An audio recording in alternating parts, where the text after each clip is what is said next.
One shot, one kill. Fire when ready.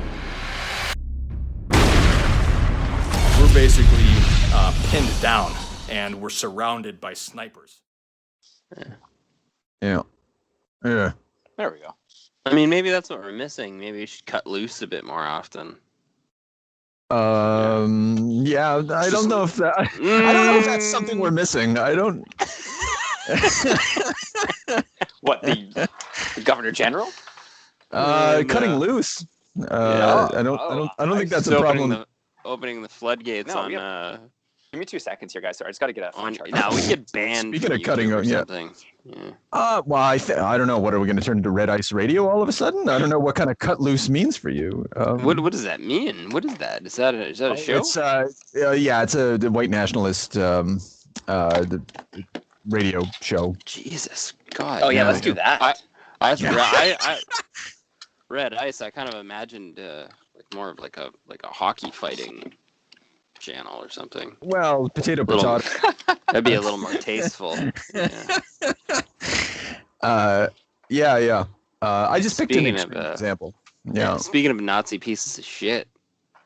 Oh wow, we're just gonna get straight into it. Segued. Did you see that? Yeah, not bad. Welcome to Pin Down, everyone. Today we're talking about Sniper 4, Sniper Reloaded. 2011, directed by Claudio Fa, and written by two people, John Fasano, who I gather is a fucking bullshit artist, and then a guy who's associated with, because like I read his bio, it's like attached to Alien 3. It says he wrote Tombstone. He's frequent contributor to Combat Tactics and American Handgun, and he just puffed up his resume, and then I started following the links, and there's the trail goes dead pretty quick on a lot of the things that he's claiming. And he died in 2014, so we can besmirch him pretty easily, I think. Yeah. Wait, you're gonna speak ill of the dead? Yeah. That's my move. Is that a new low for us, or is that standard fare? I think it's pretty standard fare around these parts. Yeah. We've slandered other dead people. Yeah. Yeah. Watch Can't out, Larry. say shit. Yeah, you're next, buddy. And then, and so him and a guy who wrote and had something to do with Sniper 2 and 3 kind of came up with the story, and then John brought it on home for us. What a nice. And here we what are. a wonderful film. So I think in the tradition of Pin Down, we're gonna have to go to Adam first, and see what he has to say about the matter. Yeah, more than happy to kick this one off. 2 words: meandering mess. Whoa. Yeah, I don't know. It was aimless. I was almost on the floor when you just said that there were 2 writers, let alone 1, because this, in my opinion, went nowhere fast and for much longer than it should have, an hour and a half.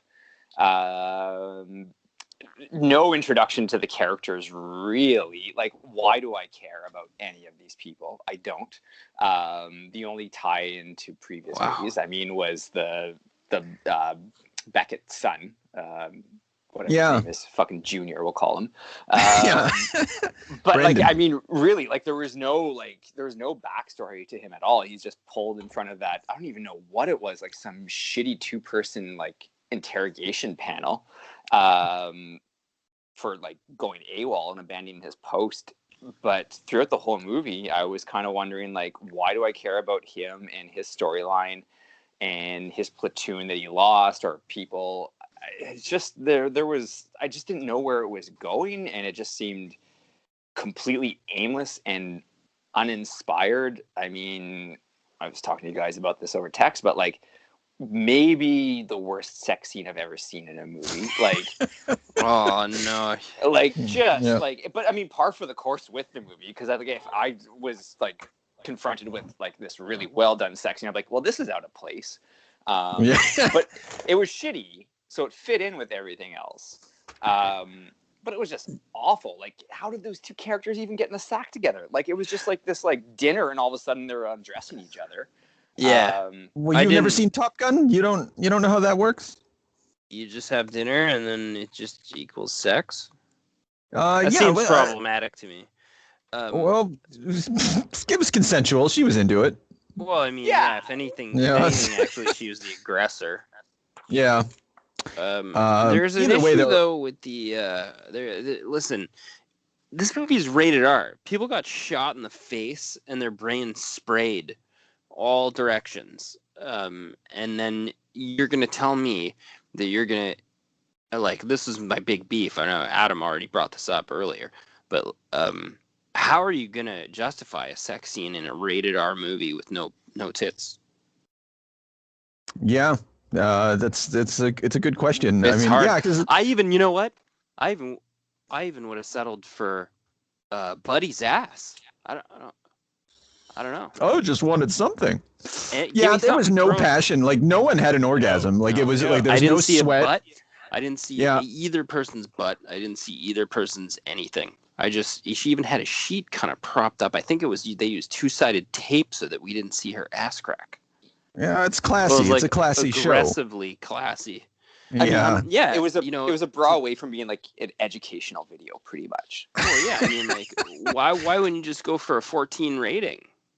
Like, if you're gonna make that kind of effort. Well, but getting back to the violence, it's like one good thing about this movie. It is appropriately violent for a war movie. I just watched. I got the movie on in the background as we're talking, and I just watched Brendan's first buddy that gets shot while they're inside that steel bin.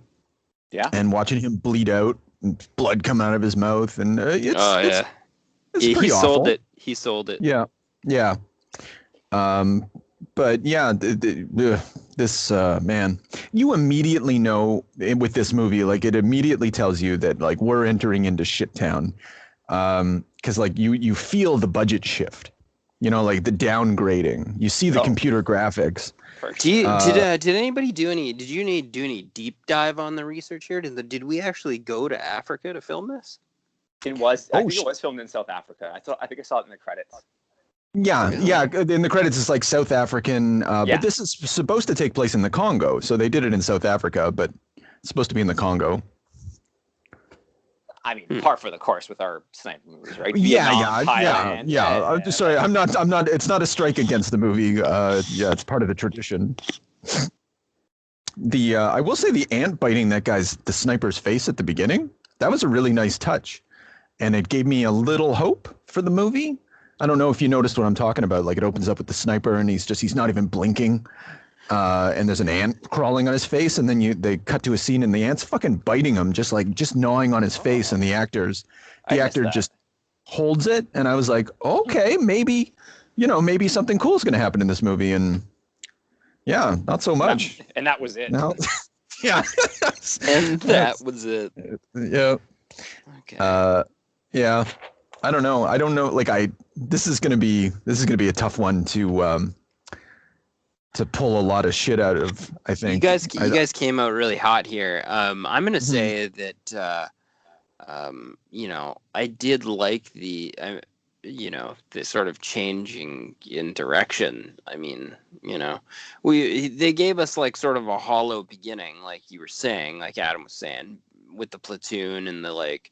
Time for a random mission. I mean, as soon as you see that if your colonel's a Nazi, clearly. Belgian. Yeah. No, he had a German flag on his outfit. Oh, did he?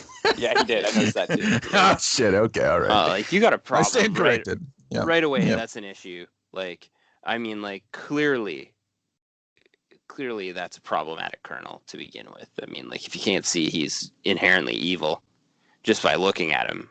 I mean, yeah, and he does a good job of playing, like, really dismissive, I don't care about your lives. Like, he's sending them on, like, potentially a suicide mission. And he's not even, like, looking at them. He's just looking at his screen. He does a good job of making you feel like, okay, this guy's a problem. He's but I feel like the story didn't start until his, like, second journey into the, I agree. Yeah, and I mean that's not good, but you're right. Well, no, that's okay. It's okay to make that move because he went back, he got healed up, he licked his wounds, and then he met up with his master Yoda, the Billy Zane character, who kind of like didn't teach him anything. Yeah, that was a really actually entering role. Like it was he kind of gave him I'm not going to. He gave it was him empty anyway. Yeah, he basically gave him like a hazing, even though he wasn't actually being formally sniper trained. So that was just confusing. And then he basically just like left him alone and then bailed him out of a firefight after he left the base on his own. You guys are talking me out of enjoying what happened here, but. Well, I'm not surprised that because it's bad, and you really like bad things. And I don't think that's a secret to I don't think I'm talking out of turn. I think it's no secret. Yeah, I think. Well, I just think when something has like this quality of badness, like this is. It's not good bad. It's kind of train wreck bad, and that's that there's an enjoyment to that. But like, I don't know. We got to think about this as a sniper movie. And also like it's supposed to be Tom Berenger's son, and this guy doesn't act in any way like Tom Berenger, and that's fine. Maybe he doesn't have to, but like when Berenger giving food to children, they established that Tom Berenger was a deadbeat dad. Yeah. Tom Berenger wouldn't have put himself into a shitty scenario like this, but he was missing. So this guy clearly has his mother's traits, Or he's a mama's boy. That's the problem. Gives food. He gives food to kids. He sympathizes with the orphans, and Tom. And he wants to go and back up his buddies. Yeah, Tom would have had that dismissive look, and just like those kids when they came for that candy bar, he just probably would have shook his head, just like, they don't get it. Yeah. And the like, and left the wrapper or something like that. Like that would have been it. Yeah, there's also, he's a monster. Jesus. But like, it was also like, oh no, would have been drinking more. No, go ahead. So you were kind of brought up an interesting point there, Somerville. Like it's a sniper movie, and at the same time, it's like it's really not like other than the bad guy who's the sniper, that fake Italian. Macchiomo. But like he dies like at gunpoint, like, and that's how Brendan Beckett like chooses to fight his battles, right? He insults the snipers. He calls them basically cowards, and then ultimately ends up winning the fight by sneaking up on someone with I don't know if it was a Desert Eagle or what, but like a fancy looking handgun and shooting him in the head. It was a nice ending to it. Like it was like, oh, well done. But it was like, that's not the sniper movie. I really wanted to see Billy Zane with his, I think it was like a 50 caliber sniper rifle, see this head blow up like a melon again. I wanted to see that final. That was awesome. I can't believe that happened only once. That was so awesome. Yeah, I can't believe he was using that on people. Yeah. Well, you got to do it, man. That's how you get the 1 shot, 2 kills. I mean, he could have gone a little farther away if he's going to use a firearm like that. That's a good point. He was he was like about 100 meters out with that thing. And he's complaining about his position. He's like, this is a terrible position. And like, why don't you just get a rocket launcher if you're going to be that far away? Jesus, you just fucking blowing them up in the Jeep.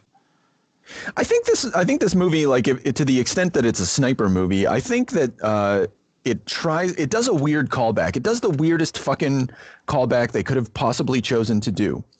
When it calls back to the Sniper 1, when Berenger's in the bathtub looking at dog tags and thinking about murdering people, because they make that reference to, like, killing's easy, it's living with it after that's hard. He has Billy Zane quote that to Brendan. That's when that line is said. But it flips it around. So whereas Berenger has trouble, I guess, maybe coming to terms with the many murders that he's committed, his son, has trouble with survivor's guilt. And maybe Thomas Beckett has survivor's guilt as well, but that's the connection they choose to make, between and to create it, like a continuity, I suppose. I don't know. I thought it was a little smart, just a tiny bit smart, but I also thought it was absurd. Yeah, there's also kind of like a deep plot hole in that, like, why did he go back? Like, did he actually wanted to Magnum PI that scenario? For what fucking reason? Like, survivor's guilt. You saw all your friends get shot in the head, though. Like, they got sniped. So, like, no one's coming back. They rolled the bodies into a hole somewhere and took all their gear. So, like, what's the point? Like, is he Batmaned it, basically? Yeah, he's driven. He's driven by this innate sense of justice, which again is inappropriate to a sniper movie. Well, it's also inappropriate to, like, he's like a Marine, right? So you're talking about like they even made a joke when he hit on the lieutenant, sadly initially, which apparently worked in his favor. If he wanted boring sex, he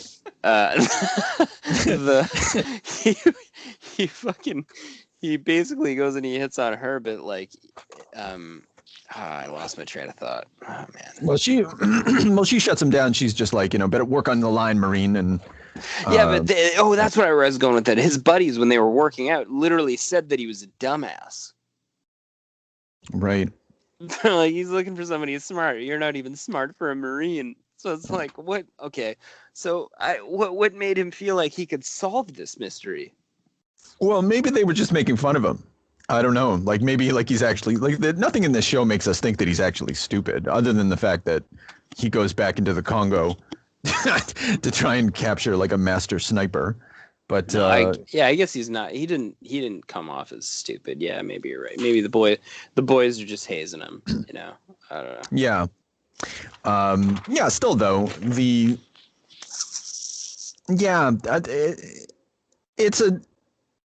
it's a strange. Like, I mean, I think we're just going to keep saying this. Like, this is such a strange choice. So many strange choices were made to make this like a sniper movie. Like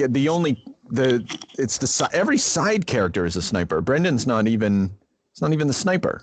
No. Like, and he didn't make any effort to learn from any of the snipers either. No, he wanted nothing to do with it. Mm-hmm. Nothing. Yeah. Even though he sat there with his cockamamie machine gun rifle, and he had to shoot like 85 3-shot bursts to kill 2 guys, while that old man and his fucking lion hunting rifle put down like a whole squad of guys. And you didn't even be like, hey, mind passing me some tips on how you use the scope properly? Or that was pretty awesome. Not even like a fucking thank you for keeping us alive. Nothing. Yeah. That one Congo soldier took like 5 shots. That was weird. That was weird. Yeah, it just kept there going. Was no explanation. There's no explanation for it. No, like, fucking, like, that was a good opportunity for, like, I mean, that movie was stupid, so you could have done a one-liner. Fucking body armor, Yeah, body armor, but there's no explanation. I also thought it was weird that Billy Zane was dressed up like someone from the French Resistance in the 1940s the whole time. Yeah. That was, and it's like, you're in Africa, and it's 2011. What's the get up? Like, where's your baguette? It seemed really weird. Like, even the mustache and the hat and the scarf. The mustache was terrible. Yeah. Yeah, it's not the Miller character that we knew. It's just like they put a different name on him. Yeah. This Miller's been through the shit, man. Yeah, well, I think that's what we're made to believe. But I mean, like, the Miller we know, like, after he recovered from going insane and saving Tom Berenger, like, he probably never went back into the field ever again. But like, wrong. There's a story there that like could have been unpacked that would have been potentially interesting. Like, no backstory on any of these people. It's just like, here's Brendan Beckett, and you should care about him. And remember Billy Zane? He's back. Here's Miller, and you're like, what the fuck is this? Like, it's weird. It's just weird. Yeah. Yeah, and it's all symbol, like, but it really plays on the fact, and I think, we've talked about this quite a bit. Like, there's a fan. Are you chewing on something there, James? No, sorry, I just rubbed my mic against my shirt. Oh, okay. There's a fan base for this franchise, and like when they made this movie, they were really counting on people who tuned into Sniper 3. It's kind of like I'm sick of origin stories at the beginning of Batman movies.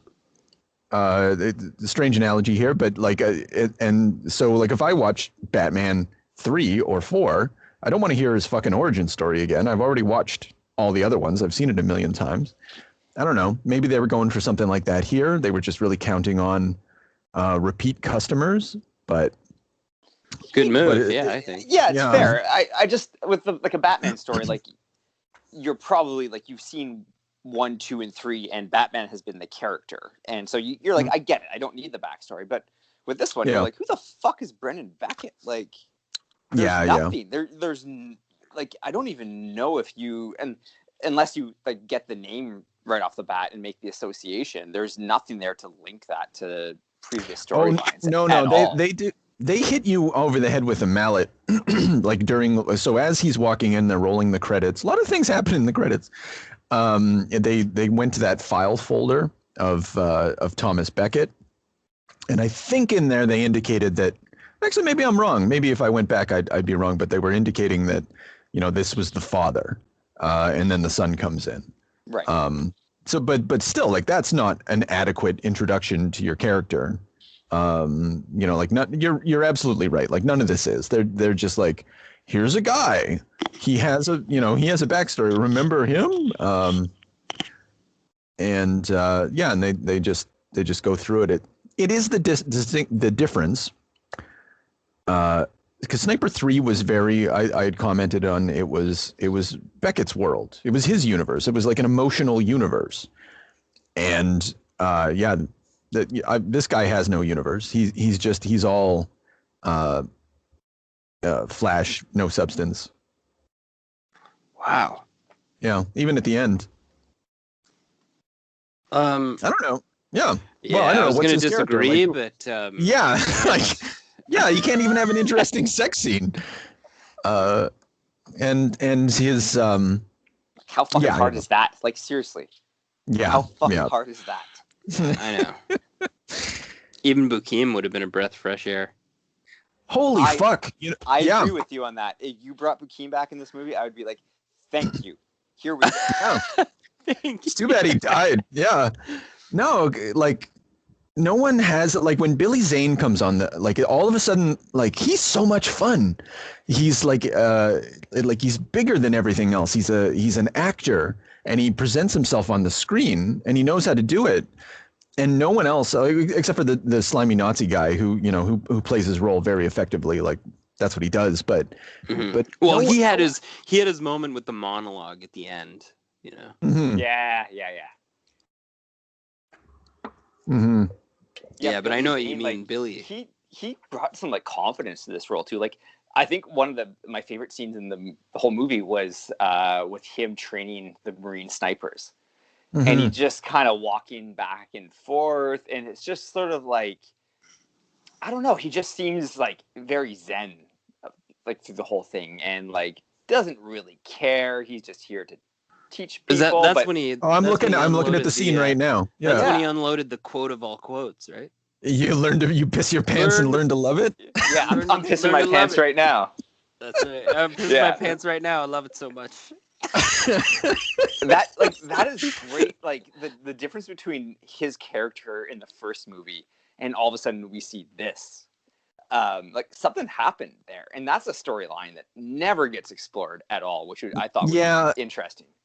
Yeah, I am interested in that because like I can see how it would happen. Like because contrary to what I said earlier, but like if we were going to explore that idea, like somewhere along he came back from his experience with Beckett, humbled, and and maybe like understanding a bit more about like war and sniping, one shot, one kill, and and he just kind of born again hard. and you know, I don't know what happened after that, but you can see it. There's something there. Yeah, and there's mystery around it too, right? Because he's like, they never talk about what he's doing. He's like no rank. Like, how are you involved in training these guys? What happened to you? Nothing. Yeah, and then he shows up as like UN special agent at the end. Basically, like invites them over to join the Mission Impossible force. So yeah, I mean, they missed an opportunity. I mean, like, cause he's a fucking star, but he probably cost more than everything else in this show. I can't imagine his demands. He's like, I did Titanic. Like, you're calling me back for this? Come on. Yeah. I get to wear a mustache. He probably just showed up looking like that, and they were like, oh fuck, we got to roll with this now. He's a Frenchman all of a sudden. Yeah. He's like, you know what, guys, listen, I lost my great hair. I grew this mustache. You get what you get. I'm an actor. Yeah. Or just like at the very least, a performer. You know, like this has TV written all over it. It's so fucking television. Yeah. Even the resolution where like he tricks the army guy into recording his confession. Like, I was like, way to go, Columbo. It's fucking dumb. Shit, I'm wearing a wire. Yeah. I'm like, oh, okay, all right. I see. You know, like that's not a sniper movie. They don't end like like an episode of Law and Order. And also, like, that guy murdered all your closest friends. They were butchered because of an order that guy gave, and then he like is perfectly satisfied with busting him, like as if the fullest extent of mediocre law is like good for him, made him super happy. Well, that's that innate sense of justice. Like, he's not Beckett. Like, he's not the sniper character. Like, he, sorry, I just saw Billy Zane. Justice. Billy Zane. I forgot when Brendan is in this hospital bed and Billy Zane's just sitting in the corner in the dark, grabs banana. Yeah. That was such an awkward scene. Yeah. But yeah. Anyway, sorry. It was basically the scene from Lord of the Rings, only instead of smoking a pipe. Oh, you must be talking about like an earlier film, like the the first one. It was when they first ran into Aragorn, and he was smoking a pipe in the corner, and they said, "That's Strider." Okay, but that's what Billy Zane was doing, only he was mowing. No, he wasn't even eating it. He was just sitting there, and then he offered him a banana. Little Freudian symbology for you there. I'm not sure what that means. Yeah. This movie has a weird, getting back to its relationship with snipers and fathers, and maybe actually transitioning from Freud.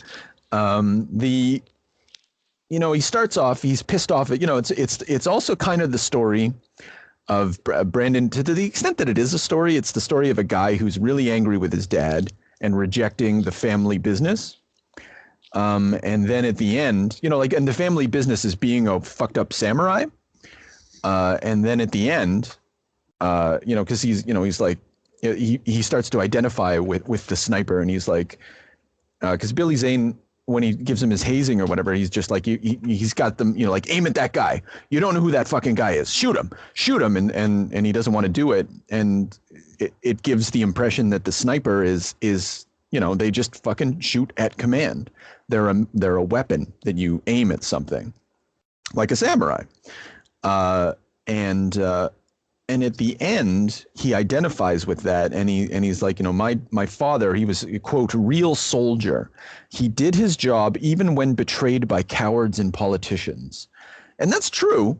But there's sort of an ambiguity that they present about the sniper here. Like they're romanticized, they're turned into heroes, and at the same time they're they're fucking tools of the state. They're just like, they just perform their job even if ordered by cowards and politicians.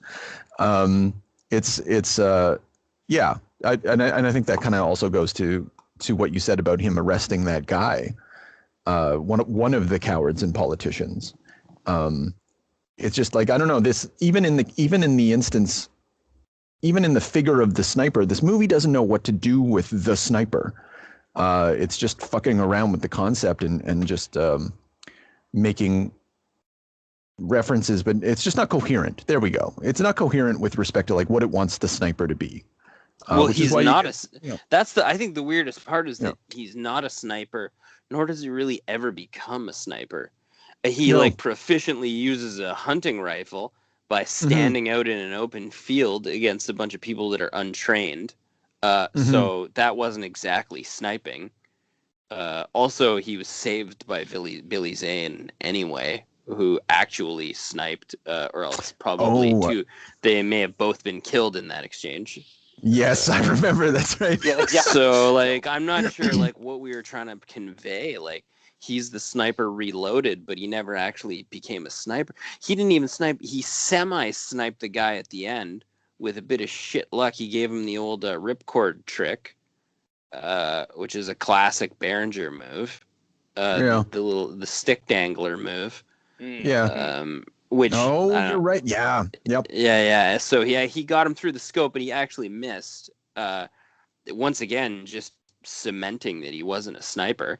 And then what did he do? He like shuffled through the woods while the guy was bleeding through the eye, and then he just like fucking capped him in the head like gangster style with that fucking hand cannon. His dad's hand cannon. Well, yeah, sure, I guess, but let the weapon do the talking. Billy Zane says so, and he does. Certainly did. I was point blank. Yeah. I want to take a little bit of issue with some of that. Because it was weird to me. The Italian sniper, his name, the Italian. I like how they said he's the Italian, but he's not really Italian. But then he also had an actual Italian name. It just gets it gets back to this incoherent fucking movie. Deeper and deeper, man. I don't know.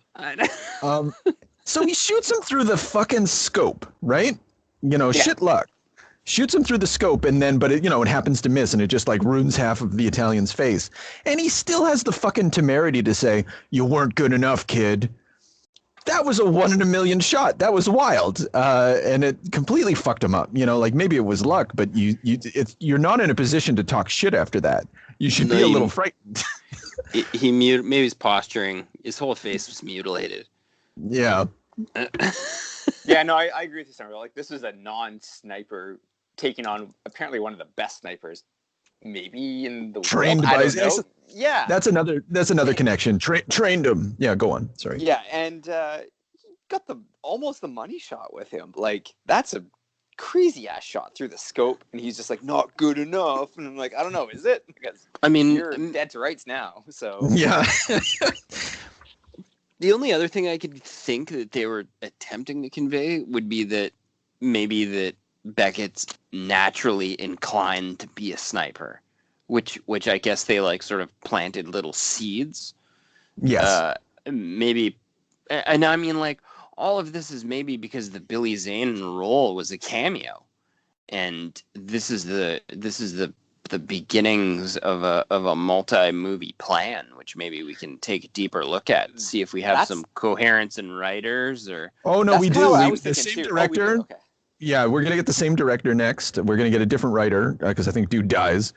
But anyway, yeah, it's a continuity of producers, I think, and definitely director.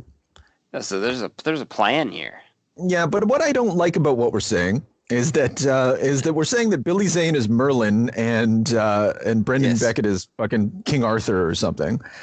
And at the end he pulls the sword from the stone and he becomes the sniper. And I don't think that's what happens though. It was kind of what happened. Yeah. But then who the fuck is Beckett? The analogy falls apart at that point. Yeah. I think my Star Wars analogy was okay. Did you use the Star Wars analogy? Yeah. Just that you might that be Billy right. Zane was Yoda. Oh, at the beginning, you're right. Yeah. And Luke then Skywalker, he did a half-assed training. He did a partial training without fully consulting Yoda and went off on his own. Shit kind of fell apart. And then he had to go crawling back to Yoda after getting his hand cut off, basically.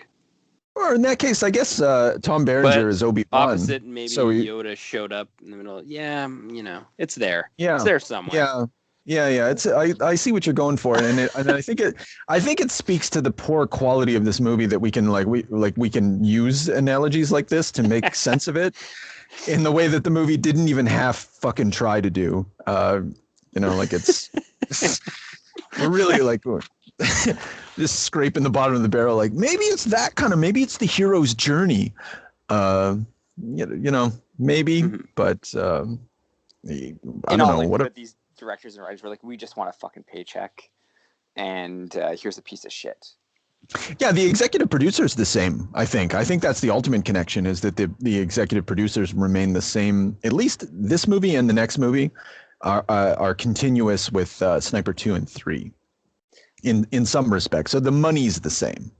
I could appreciate this movie more if I think, like, carrying on what we're talking about here, like if it were planned to have this as sort of like a starting point for the Brendan Beckett character and launch it. Like, I still think there's many faults with this, but I think I'd appreciate it more if it were known at this point in time that this was a jumping off point.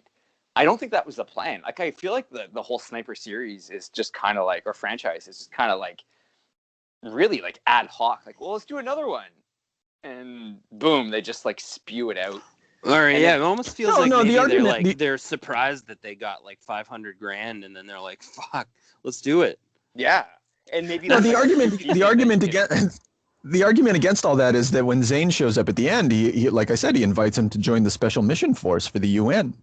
So just going to say, it implies there's adventures to come. Maybe they leave a few little pieces in there that they can be like, yeah, we can continue this on. Like, looking at that from like a business perspective, the writers like pitching it to the studio, being like, if you want us to do this again, we've kind of left these pieces that will lead us into the next storyline. And clearly, like, someone was like, yes, do it. And one thing we're not this movie. One thing we're not talking about, I think, is the culture of direct-to-video. Like, this is the first of the franchise that's direct-to-video. Yeah, the other one showed up on HBO, I believe. And you can tell this is the first one that's direct-to-video. Yes, if I remember correctly, me because the last one could have gone there as well. Well, what is and HBO at that time? Well. Yeah, right. All of them. That's all. And I think I don't know enough about the economics of direct to video. But yeah, they're just like, we got a franchise, we got something. It's like Tom Clancy fucking If You Blink or If You Squint, and and we can make a franchise out of this within this small sphere, this particular economy. And they weren't wrong thus far. Yeah. So we've been. I think it's time for the grade. Yeah. Where do we? And also, maybe. Do we have any reviews on this movie? Do we have not our reviews, but other people's reviews? Oh yeah, we always do. I mean, yeah. Wait, what was the budget on this movie? We didn't talk about that. We usually talk about that. Oh, I don't know. Fucking low. All right, we're gonna. I wonder, it up, James. Yeah. Well, I'm not the budget. Do you want to know the budget? Hang on. Yeah, if you got the budget. I'll just remember 44 minutes is where I have to do some cutting. We'll Sniper Reloaded. Not necessary. Not necessary. We're just everybody. We're just doing some internet searches together. Friendship. Oh wow, 1 star. Fuck. Okay, hang on here. Let's see. Does it show the budget shamelessly? I'm about to watch the sex scene again. It's about to happen on my end. I can't find the budget here, guys. Oh no, huh? It's not even on Wikipedia? Oh wait, here the numbers, box office. Okay. I mean, I don't see how it could have any kind of box office. Yeah, I don't think that term applies. Yeah, I literally can't find it. Okay, well, I don't know. According to Amazon, yeah, nothing. I don't know. Okay. Yeah, I'm gonna go back to the reviews though. It's 5.4 out of 10, which I believe is fairly generous. I mean, in terms of like actual reviews. Yeah, because we came down like a hard 5, I think, on the last 8 one. out of 10. Do you want to hear this one? Yes. I do. It's too long. I'm skipping it. Yeah. Okay. I like this first one. Edge of your seat suspense. Ooh. 5 stars. 5 stars though. One of the most exciting sniper films of the past 10 years. What? Like that's such a backhanded compliment. It'll keep you on your edge of your seat from start to finish. This is fucking bullshit. It's totally unexpected and very satisfying. I agree. I concur. Yeah. Bullshit. You guys want to treat the 1 star here? Mm-hmm. Have you ever seen a movie and wondered if someone were going to ruin this type of movie, how would they do it? Yep, you guessed it. In fact, it is this movie. First, after watching this movie, I truly wondered if it were possible to make a movie with sniper in the title with less sniping. Secondly, the movie's not about snipers. It's about a soldier trying to get as far away from sniping as possible because, in his words, it's a coward's way of fighting, quote unquote. Then there is the laughable acting. Almost no one in that movie knew what real emotion was supposed to look like, so they just acted the best they could in hopes of attaining some shred of realism. Utter failure. Plotline. The plotline was just an endless scene of a guy angry about his buddies getting killed and running back to get revenge, as if that's supposed to be heroic. More pathetic. And exactly... Wait, what? I have a hard time with this guy's writing. Yeah. And exactly what no Marine would ever do in a situation like that. 1 out of 10, and I'm being generous. I love when the reviews echo the things that we've said. At least then we know that, like, yeah, it's clear. I've got a good one here. I was wondering why they didn't do this or that in a less dumb way. Kind of sums it up. Yeah. Yeah. Fuck. All right. So where does this land for us? Where's I'm actually right. I'm right there with IMDb. I'm happy with the 5.4 out of 10. I won't put it below a 5 for the 50th percentile. I think that we made a film here. It was okay. It's definitely I like that you're giving it that rating and that praise at the same time. Most exciting. Get ready. Edge of your seat. Edge of your seat. That's fanboy talk. Yeah, I got to go with like a 3 if we're going out of 10 here. This is like I got it. It's all on the dance floor, guys. It's fucking incoherent. I don't care about the characters. The violence was pretty good. It doesn't, I just don't understand. It feels like they're trying to turn the Sniper franchise into a Jack Reacher novel to some extent, or something else, not Jack Reacher. But anyway, yeah, I don't know what the fuck this movie is. 3 stars. Not 3 stars. 3 out of 10. Yeah. I mean, a few high points. One thing I didn't mention, but I thought was kind of cool, was the camera angle on the barrel of the guns during those action scenes. That was kind of neat. Yeah. And the blood splurting and all that. That was maybe the high point of the movie. That and Billy Zane. Yeah. And so I think it's like a 4 out of 10 for me. Put it this way. I watched that movie and did other things while I was watching it. Like, I was able to multitask and still understand what was going on. There's only one point where I had to like pause it and be like, what did they say? Because I'm kind of interested, and rewind in 10 seconds. And then I was like, oh yeah, that. Okay, cool. Yeah. So yeah, 4 out of 10. Yeah, I did similar things. Fair. That's fair. That camera angle thing, like one of the, and I don't think we need to rewatch Sniper 8 at the end of this, like Assassin's End, but one of the things that the director went for, he said in an interview, is like he looked at all the different like camera techniques that were employed and tried to Easter egg them in his movie, and I bet we'd see that angle somewhere, but maybe I'm wrong. Not worth investigating. I shared a special thing. I shared a special thing in the group chat. I see this. The bulge. Battle of the Bulge Winter War here, directed by none other than Stephen Luke. Never heard of him. He directs only one-star war movies exclusively. But this I mean, this scored a 2.4 out of 10 and stars you guessed it, Oh, Tom fuck! Berenger and Billy Zane. I saw this. I wonder if this could be an exploratory thing for us. The hitch would be finding a copy of this that no one has to pay for.